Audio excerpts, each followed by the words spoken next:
मृदा तरल, ठोस और गैसीय पदार्थों का मिश्रण है जो पृथ्वी की भूप्रकृति पर पाई जाती है। भूप्रकृति मतलब क्रस्ट, जहाँ पर हम खड़े हैं यहाँ पर ये क्रस्ट है, इसी को हम कहते हैं मृदा, है ना। तो मृदा किससे बनती है? मृदा चट्टानों से, शेल के टूटने फूटने से बनती है, जो रासायनिक क्रिया से और जैविक क्रिया से और भौतिक क्रिया से बनती है। जो मृदा है वो हमारे मानव जीवन के लिए बहुत ज़्यादा उपयोगी है, चाहे वो रेतीली मृदा हो चाहे वो काली मिट्टी हो, दोनों ही मृदा अपनी अपनी एक विशेष विशेषताएं रखती है, जिसके फलस्वरूप फसल, पौधे और पेड़ जो है वो विभिन्न प्रकार के होते हैं। ठीक है, तो आज हम इसी विभिन्न प्रकार की मृदा के बारे में जानेंगे मेरी टीम के द्वारा। तो मेरी भाषा आपको कुछ समझाएं।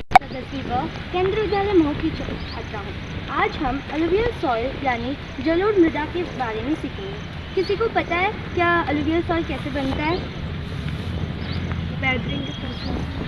हाँ, और रिवर्स जो है वो डिपोजिशन हो जाता है। वो तो सही है। जो जैसे रिवर फ्लो होके आता है तो अपने साथ कुछ कंकर, नोड्यूल्स और मिट्टी ये सब अपने साथ भाग के लेके आता है, तो इसके साथ वो डिपॉजिट हो जाते हैं और इस कारण जो अलुवियल सॉइल का फॉर्मेशन होता है। पूरे नॉर्थर्न प्लेन्स में अलुवियल सॉइल सब जगह स्कैटर्ड है और राजस्थान और गुजरात में भी इसका थोड़ा पार्ट अलुवियल सॉइल का पार्ट है। और अगर हम साउथ की तरफ, अगर ईस्टर्न कोस्टल की तरफ जाएंगे तो वहाँ पे जैसे गोदावरी, महानदी, कृष्णा, कावेरी जब वो डेल्टास बनाती हैं तो अपने साथ ये सारे नोड्यूल, कंकर नोड्यूल्स और मिट्टी अपने साथ भाग के लेके जाती है और फिर वहाँ पे भी अलुवियल सॉइल हमें देखने को मिलता है। अगर हम इनके साइज़ के बारे में बात करें, यहाँ पे वैलीज में जब वाटर फ्लो होता है, अगर वहाँ पे मिट्टी की साइज़ देखी जाए वो बिगर इन साइज़ रहती है। अगर जब हम स्लोप में, जब पानी स्लोप में फ्लो होता है, वहाँ पे देखेंगे जो मिट्टी की साइज़ होती है वो कोर्स होती है, मतलब दरदरा, जो मिट्टी होती है वो दरदरा होता है। अगर हम इसके साइज़ के अलावा इसकी एज के ऊपर जाएंगे तो there are two types of on the basis of age. एक है ओल्ड अलुवियल सॉइल, एक है new alluvial soil. Old alluvial soil को हम भांगर कहते हैं और न्यू अलुवियल सॉइल को हम खादर कहते हैं। जो ओल्ड अलुवियल सॉइल है वो लेस फर्टाइल होती है as compared to khadar. For example आप समझ लीजिए रिवर बेल्ट है, ठीक है, वो अपने साथ पूरा पानी भाग के लेके आएगी, ठीक है, और अपने साथ जितने भी कंकर, नोड्यूल्स और जो मिट्टी ऊपर से जो भी रॉक से ऐसे जब वो बह के आएगा, फोर्स में बह के आएगा तो अपने साथ वो ऐसे भाग के लेके आएगा और वो साइड में ऐसे ऐसे डिपॉजिट करता जाएगा। जितने भी वो पार्टिकल्स लेके आ रहे हैं वो साइड में डिपॉजिट करता जाएगा। जैसे साइड में डिपॉजिट कर रहा है, जहाँ दूर में उसका डिपॉजिशन जहाँ दूर हो गए हैं तो उसे हम भांगर कहेंगे और जो उसके एकदम पास है उसे हम खादर कहेंगे।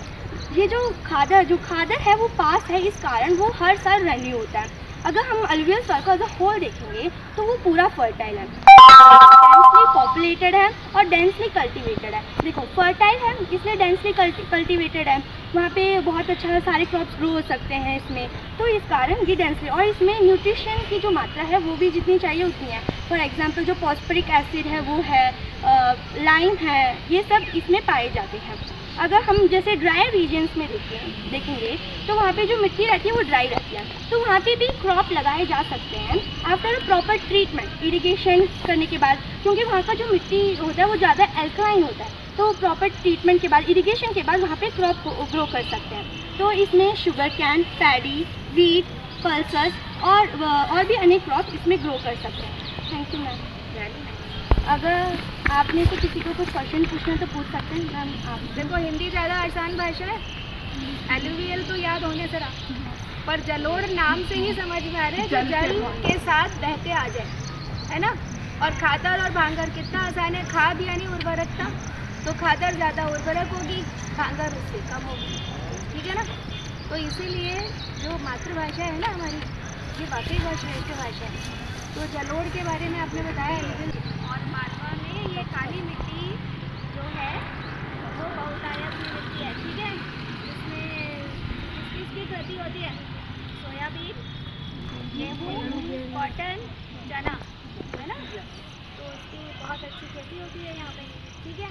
तो आप जो इस प्रदेश में यहाँ पे बस 5-5 मिनट, ठीक है, हाँ 5-5 मिनट। मैं प्राचार्य महोदय से अनुरोध करती हूँ कि तो माली भैया को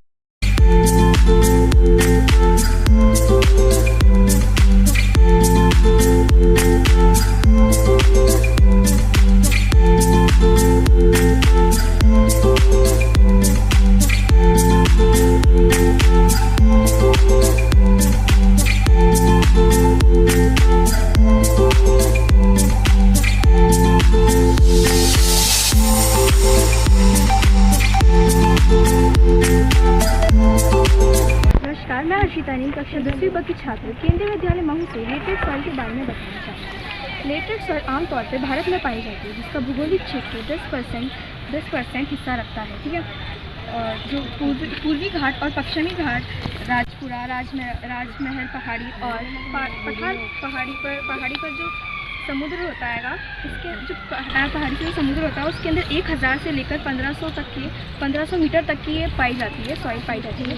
जो लेटेड सॉइल होती है वो आमतौर पर लीचिंग करने की वजह से मिलती है। ज़्यादा वर्षा होने के कारण और ज़्यादा तापमान होने के कारण लीचिंग होती है, और ज़्यादा वर्षा होने के कारण जो चूना होता है और जो सिलिका होती है वो घिस के मतलब पानी से बाहर आ जाती है, और फिर ना जो आयरन ऑक्साइड होता है और एल्यूमिनियम की वजह से जो समुद्री मिट्टी रहती है वो पीछे रह जाती है, और जो लेटेड सॉइल होती है वो आगे आ जाती है। और ज़्यादातर तो लेटेड सॉइल उपयोगी नहीं होती है, लेकिन और काजू के अंदर ज़्यादातर इसका उपयोग किया जाता है कि कुशलतापूर्वक कट जाती है, इसकी वजह से जो ये लेटेड सॉइल होती है वो लाल रंग की जाती है। तो जो लेटेड सॉइल है वो कहाँ से कहाँ तक की पाई जाती है ज़मीन में? 1000 से 1500।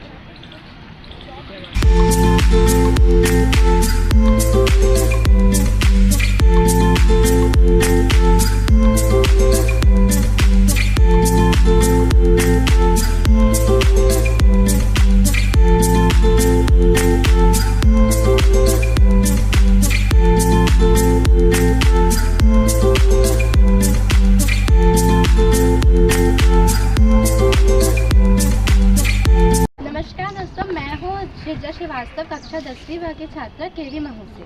तो मैं आज आप सभी के सामने लाल मिट्टी यानी रेड एंड येलो सॉइल के बारे में बताना चाहती हूँ। तो सबसे पहले आप लोग के मन में तो क्वेश्चन ये आ रहा होगा कि ये रेड एंड येलो सॉइल बनती कैसे, मतलब इसको जो रेडिश कलर है वो कहाँ से मिलता है।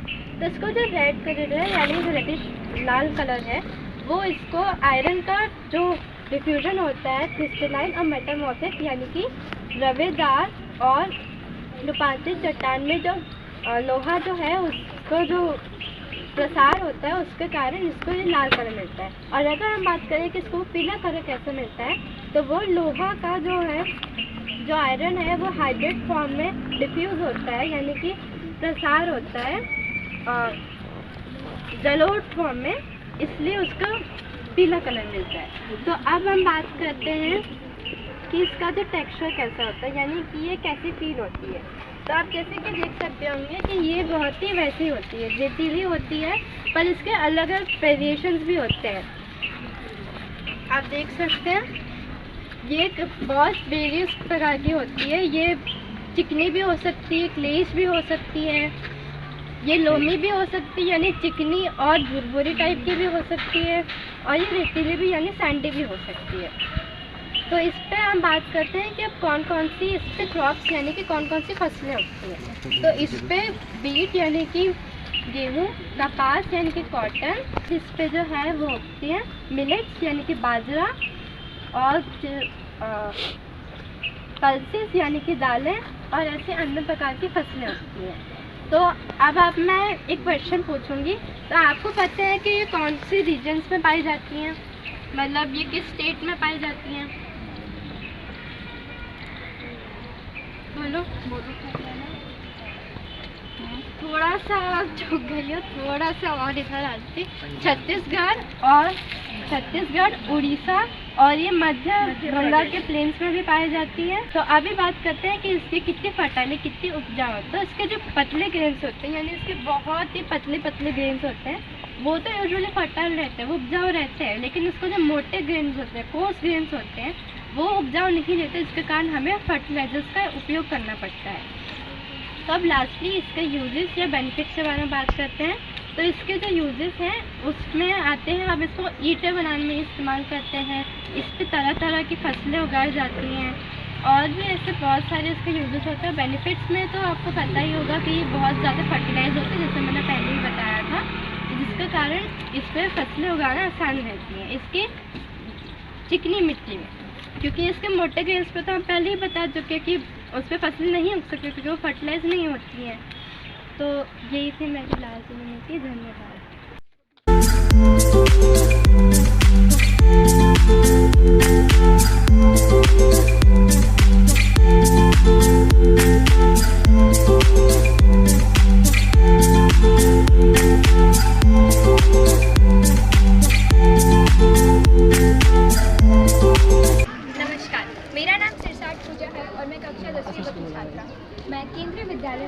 आज हमारे साथ उपस्थित है श्रीमती वैजयंती मैम और श्रीमती सुनीता पिल्ले मैम। मैं इनका हार्दिक स्वागत करती हूँ। तो आज मैं आप सभी के समक्ष फॉरेस्ट सॉइल के बारे में कुछ जानकारी लेकर उपस्थित हुई। तो फॉरेस्ट सॉइल को हम माउंटेनियस सॉइल के नाम से भी जानते हैं। अब नाम से ही पता चल रहा है, जो माउंटेन पे सॉइल है उसे माउंटेनियस सॉइल कहते हैं। अब ये जो माउंटेनियस सॉइल है ना, वो वेरी करती है जगह टू जगह, प्लेस टू प्लेस वेरी करती है। अब जैसे हिमालयस पे जाए तो तब ये जो सॉइल होगी ये थोड़ी सी कोर्स ग्रेन टाइप होगी। इसके जो पार्टिकल साइज है वो थोड़े बड़े बड़े होंगे। ये जो सॉइल है ये इनफर्टाइल होगी एंड इसमें ह्यूमस कंटेंट जो है वो नहीं होगा। हिमालयस पे बात चलेगी तो तब उस वक्त ये एसिडिक नेचर की होगी। वही दूसरी ओर देखें तो उसका सेकेंड टाइप हमें ईस्टर्न साइड में देखने को मिलता है। ईस्टर्न साइड एवरग्रीन फॉरेस्ट के लिए बहुत फेमस है। तो वहाँ पे जो इस सॉइल में है फर्टाइल होती है और ह्यूमस कंटेंट जो है वो भी अच्छा खासा होता है। तो उस सॉइल में लाइम और पोटैश की मात्रा जो है वो थोड़ी कम होती है और कार्बन नाइट्रोजन रेशियो है वो थोड़ा ज़्यादा होता है। तो इस वजह से ज़्यादा क्रॉप्स पे ग्रो नहीं कर सकते, लेकिन कर सकते हैं। अब ये सॉइल जो है ये ब्राउन कलर की होती है एंड ईस्टर्न साइड में ये लोमी और सिल्की होती है, यानी थोड़ी भुरभुरी सी होती है। अब इंडिया में बात करें तो ये 8% of the total geographical area जो है वो कवर करती है। इंडिया में states like Jammu and Kashmir, जो भी पहाड़ी क्षेत्र है तो वहाँ पे ये पाई जाती है। जम्मू एंड कश्मीर, सिक्किम, आसाम, अरुणाचल प्रदेश, तो वैसी जगह पर ये सॉइल पाई जाती है। तो अब सॉइल तो पाई जाती है, अब इसमें क्रॉप्स कौन सी ग्रो होती है? तो crops such as rice, beans, tea, तो ऐसी क्रॉप्स जो है यहाँ पे ग्रो की है। इस पर मैंने जानकारी तो दे दी है, तो अब एक छोटा सा क्विज टाइप करना चाहूँगी। तो जिसको भी आंसर आता हो ना, बस एक बार हैंड रेज कर देना, तो फिर बता दें।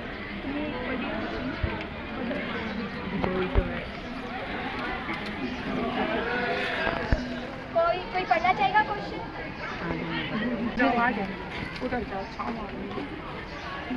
Which substance is less in forest soil? Options are option A potash, option B lime, option C both A and B, option D none of these. And risk okay. Both A and B. So correct answer is both A and B. So I hope आपको कुछ तो नया जानने को मिला होगा। अब मैं मनीषा मैम, सुनीता मैम और वैजयंती मैम से रिक्वेस्ट करूँगी कि वो वृक्षारोपण करें। आम का नहीं, अमरूद, जामुन।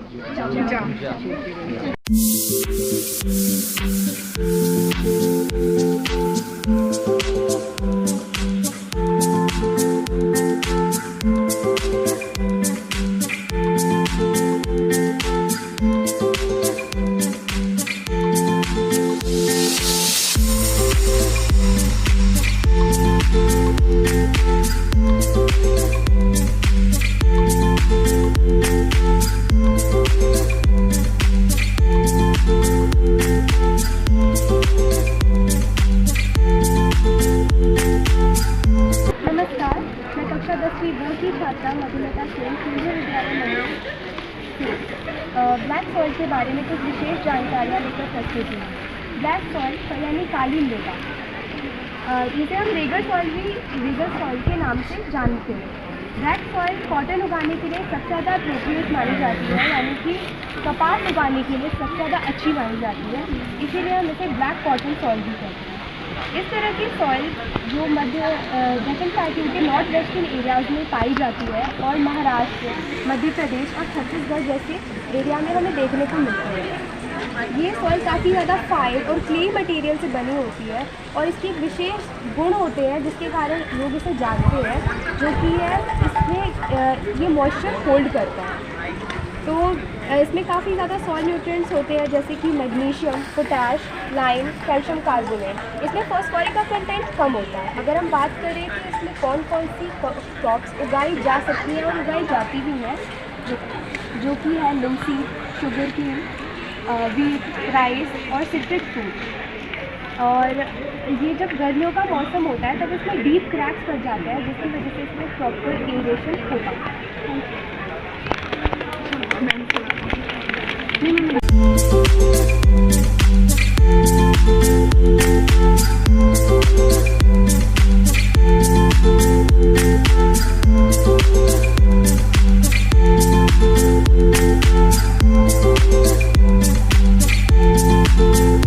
you.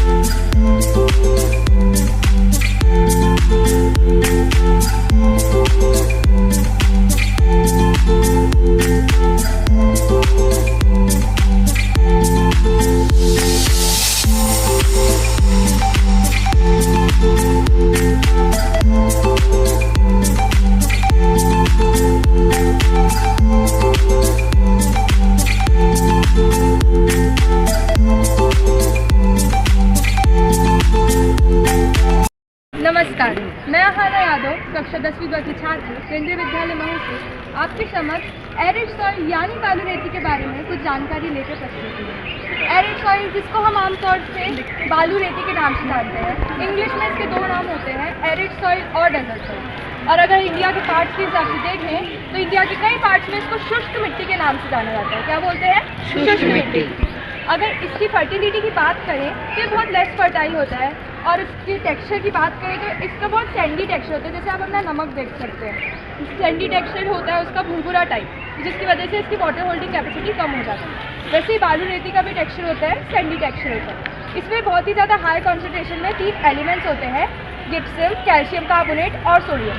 याद रखिएगा, गिप्सम, कैल्शियम कार्बोनेट और सोडियम, ठीक है। और इसके बाद अगर इसके क्रॉप ग्रोन की बात करें, ये डेजर्ट साइड एरियाज में मिलती है, बीच साइड एरियाज में मिलती है।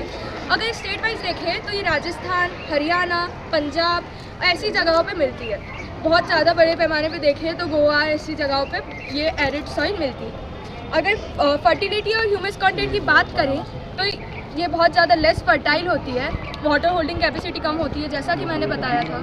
एलुवियल सॉइल, ब्लैक सॉइल देखेंगे तो इसमें बहुत ज़्यादा वाटर होल्डिंग कैपेसिटी होती है, जिसकी वजह से ये बहुत ज़्यादा फर्टाइल सॉइल मानी जाती है। पर जो एरिड सॉइल है इसमें इतनी ज़्यादा फर्टिलिटी नहीं होती है। पर और इसमें जैसे 2 मैन्योर्स होते हैं हमारे पास, ऑर्गेनिक मैटर और इनऑर्गेनिक मैटर। तो जिसमें ऑर्गेनिक मैटर इसमें बहुत कम प्रतिशत में मौजूद होता है। एरिड सॉइल मतलब आधे से ज़्यादा इनऑर्गेनिक मैटर्स की बनती है। और साइंटिफिकली देखें तो ये स्लाइटली एल्कलाइन, मतलब बेसिक पीएच वैल्यू का चार्ट जानते होंगे, साइंस में आता ही है। तो ये इसकी जो पीएच होती है, पीएच वैल्यू होती है, वो 7 से ज़्यादा होती है, स्लाइटली एल्कलाइन। ये उस टाइप का मैन्योर होता है और यही हमारी एरिड सॉइल है। अब मैं आपसे 3 क्वेश्चन करना चाहूँगी, जिसकी इच्छा हो हम हाथ खड़े करके जवाब दे सकते हैं। तो मैंने एरिड सॉइल के 3 नाम बताए थे, उसमें से आप कोई भी एक बता सकते हैं। हाथ खड़े कीजिए। ठीक है। भूमिका? बालू रेती।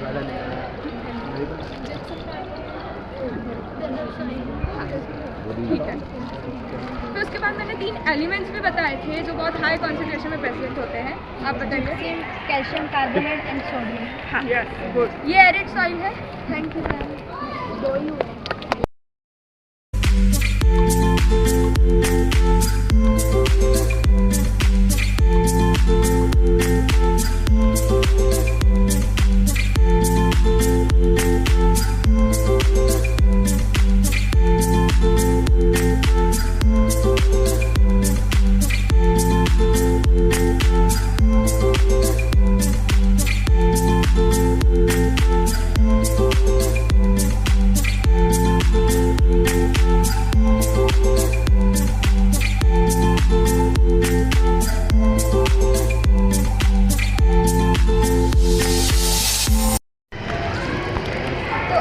तरह तरह की मिट्टियों के बारे में जाना, alluvial soil, black soil, laterite soil और बहुत सारे। तो आज कुछ ना कुछ तो हमने नया सीखा है। आज प्राचार्य महोदय, वीसी सर और सभी शिक्षक जिन्होंने अपना महत्वपूर्ण योगदान दिया, उन सभी को धन्यवाद। और उम्मीद करती हूँ आप सबको अच्छा लगा। अच्छा लगा? हाँ। क्या सीखा आज आप लोगों ने?